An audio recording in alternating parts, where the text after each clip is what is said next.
Alytaus miesto savivaldybės taryba sprendimu naujai atvykstantiems medikams nuo šiol skirs net 30 000 vienkartinę premiją. Tai tiesiog plačiau apie tai, kas jau paskatino priimti net tokius sprendimus. Na, iš tikrųjų, mūsų tvarkos aprašas, kuris skatintų medikus ir trūkstamos specialybės gydytojus, rezidentus atvykti, priimtas dar 2019 metais.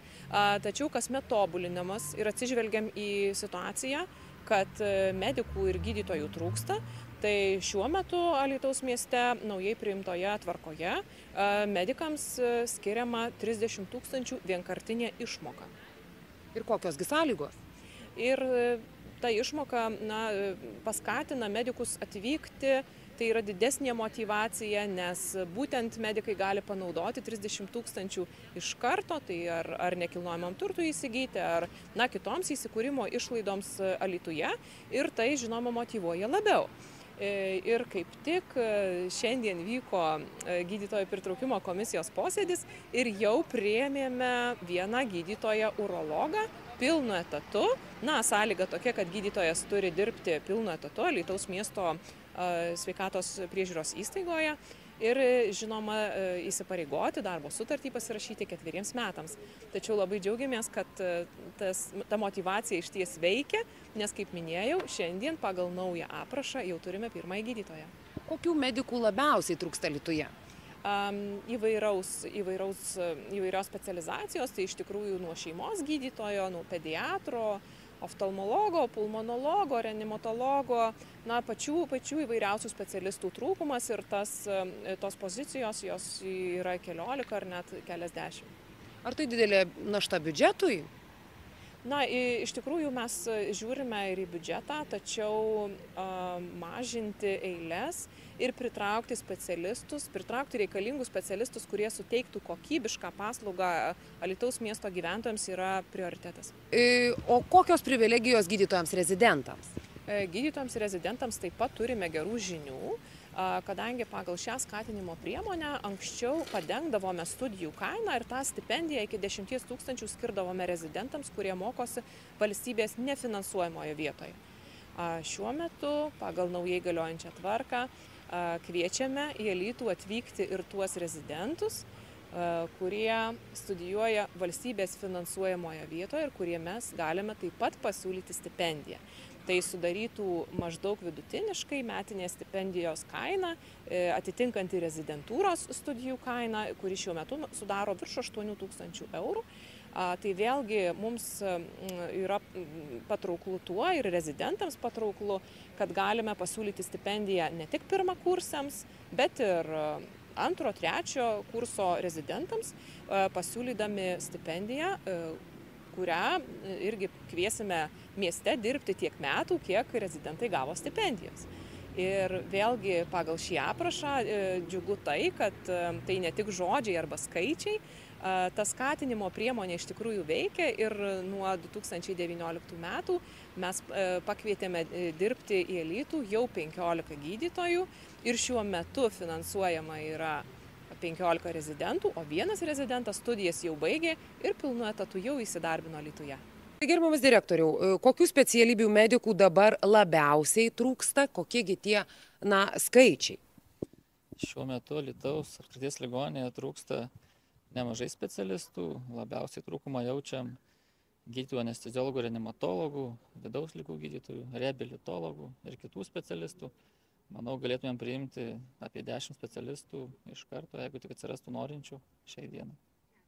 Ir kokios pacientams pasiekmės to, kad šiandien, jeigu trūksta 10 medikų?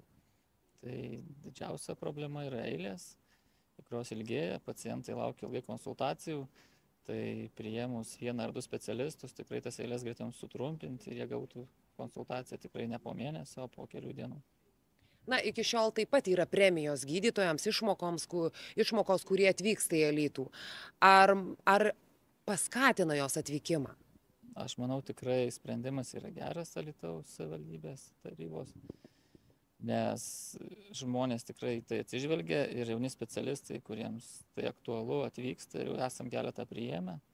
Taip pat, kai skiriamas finansavimas rezidentūrai, taip pat remiam nemažai rezidentų.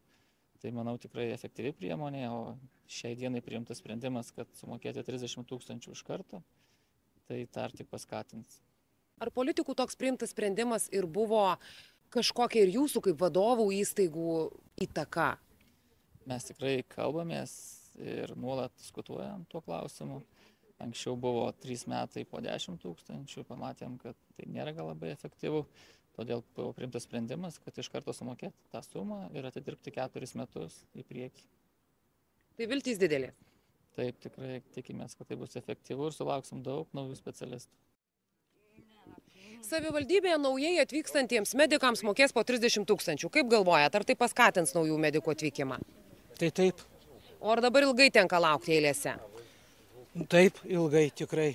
Tai šis sprendimas jums atrodo labai geras? Geras, taip tikrai. Tikrai geras. Pas daktarus jau dabar tai baisu. Baisu. Kol reikia prieiti, tai baisu dievaži. Tai manot, naujas sprendimas mokėti 30 000 geras? Geras. Taip, tikrai. Mažai 30 000 nors 100 000 duokit. Ką tai 30 000? O ar ilgai laukiate pats eilėse? Labai, tikrai, kad labai. Užtenka pusės metų net kartais. Tai čia pas kardiologą? Ne tik pas kardiologą, o reikėjo persišviesti stuburą, tai gal tik po pusės metų. O vienas va dabar reikia pasitikrinti, tai sakė 2005 pradėk registruotis. 25. Taip, 25. Nu tai va, prašau. O kur datė 25? Tai čia va tokia sistema. Kad mokės, tai gerai, o eilės nežinau. Žiūrint, kiek atvykstų medikų, kuo daugiau, tuo geriau. Ar pats esat pajutęs, kad tos eilės šiek tiek ilgokos? Yra. Jau ką yra, tai yra. Tai sprendimas piniginis, mano, tikrai vietoje ir laiku. Per daug tikriausiai pinigų niekada nebus. Kokios jūsų patirtys? Ar labai ilgai tenka laukti eilėse? Tai va dabar aš pas endokrinologą laukiau šiandien, va buvau 3 mėnesius, kad užėjau 5 minutės praleidau. Pas kardiologą užregistruota, tai spalio 10 dieną bus 5 mėnesiai praėję. Tai va tiek laukiau. Tai finansinis Jau paskatinimas? pamiršau ir kas ten buvo atsitikę. Paklaus, ko skundžiatės, šiuo metu nežinau. Nieko, bet va reikės tik užeit. Tai ko laukėt ir pasveiko? Nu tai ko laukiau ir pasveikau, nu kažkoks buvo sutrikimas, o gal dabar 2 sutrikimai jau bus atsiradę, ką tai žinai. Ašgi nei pati savo kardiogramos nepasidarau, nei nieko. Tai finansinė paskata gerai? Po širdies operacijos, su pjūviu. Tai finansinė paskata, manot, bus teigiamai paveiks? Čia visiems reikia finansinės paskatos, o tokia didelė, nu tai nežinau, vienkartinė tokia išmoka. 30 000. Nu tai gal, kad vis tiek ir gyvenamų plotų pasirūpinti viską, gal ir tegu gauna, tegu tik atvyksta ir gydo.